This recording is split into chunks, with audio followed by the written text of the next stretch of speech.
안녕하세요. 너 혼자 아는 비자행인 정보 채널 나도 간다 캐나다입니다.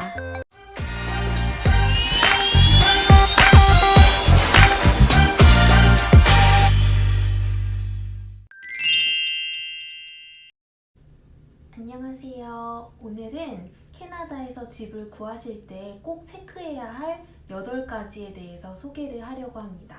채널 고정하세요. 렌트의 종류에 대해서 먼저 알아보도록 할게요. 첫 번째는 전체 렌트입니다. 콘도, 아파트, 하우스, 베이스먼트, 시즌하우스 등 전체의 유닛을 렌트하는 겁니다.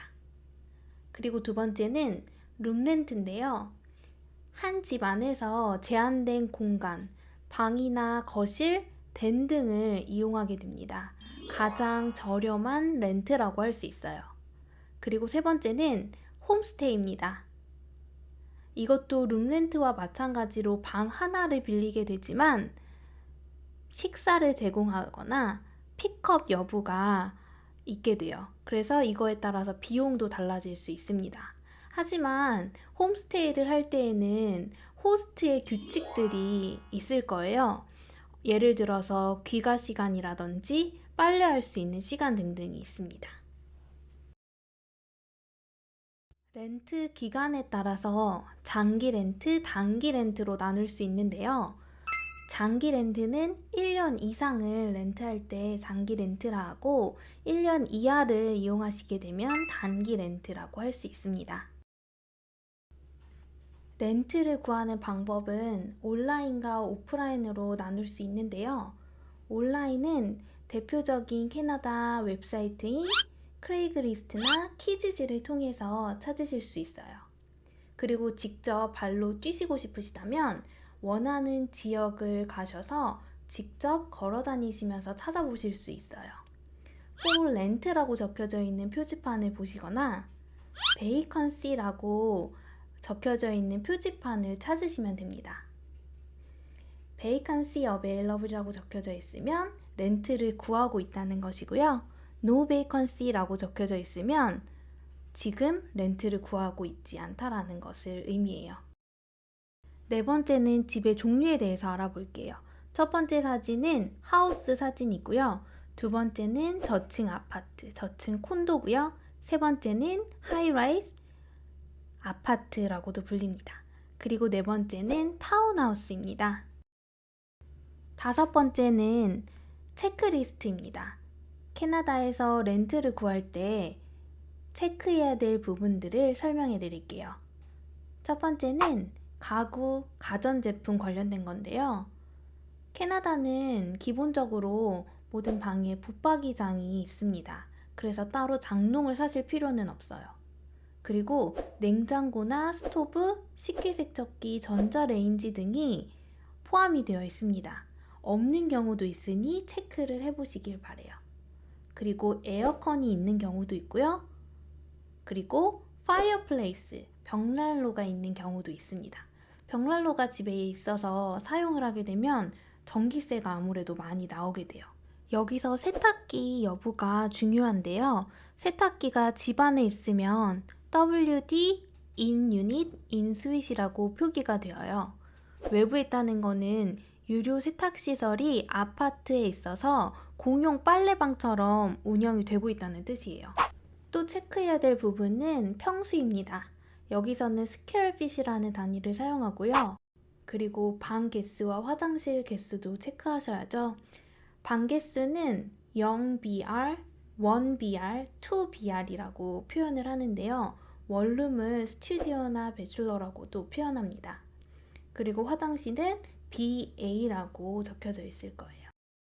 관리비도 체크를 하셔야 되는데요. 관리비가 포함되거나 관리비가 포함되지 않았다. 이것은 플러스 유틸리티라고 적혀져 있으면 관리비가 미포함되었다라는 뜻이고요.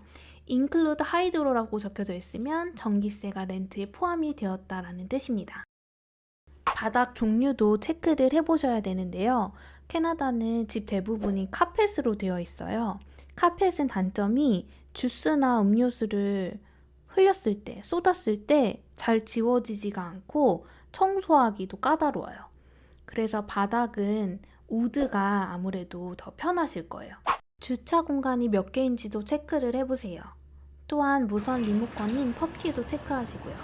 펍키는 잃어버리거나 고장나면 꽤 비싸게 다시 디파짓을 내고 사용하셔야 합니다. 편의시설도 체크하셔야 합니다. 수영장이나 사우나, 당구장, TV룸, 파티룸 많을수록 관리비와 렌트비가 비쌀 수 있어요. 애완동물을 가지고 계시다면 계약하기 이전에 물어보셔야 합니다. 그래서 N/P라고 적혀져 있으면 펫이 허용되지 않는 집인 겁니다. 그리고 금연은 모든 캐나다 실내 흡연이 전면 금지이기 때문에 모든 렌트가 다 금연일 거예요. 대부분 렌트를 계약할 때는 1년 단위로 계약을 하게 됩니다. 그래서 term 1 year required라고 적혀져 있는 경우가 많을 거예요. 입주 기간은 월 초 1일 날 많이들 이사를 하게 되십니다. 계약금인 디파짓은 세큐리티 디파짓, 데미지 디파짓이라고도 불리는데요. 렌트비의 절반을 내시게 됩니다. 집에 나갈 때 아무 이상이 없으면 다시 돌려받을 수 있는 계약금이죠.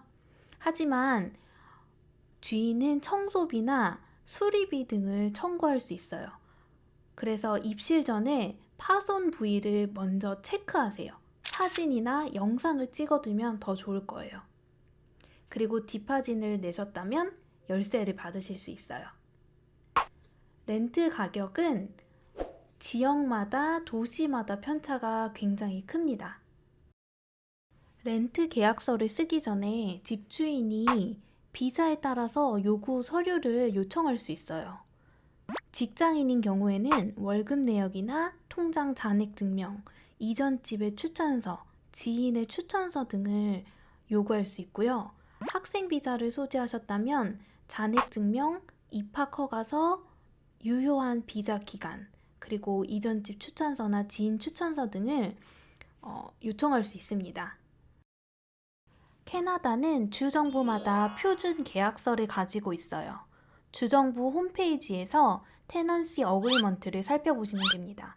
하지만 프로퍼티 매니지먼트 컴퍼니에서는 회사의 계약서를 사용하기도 하는데요.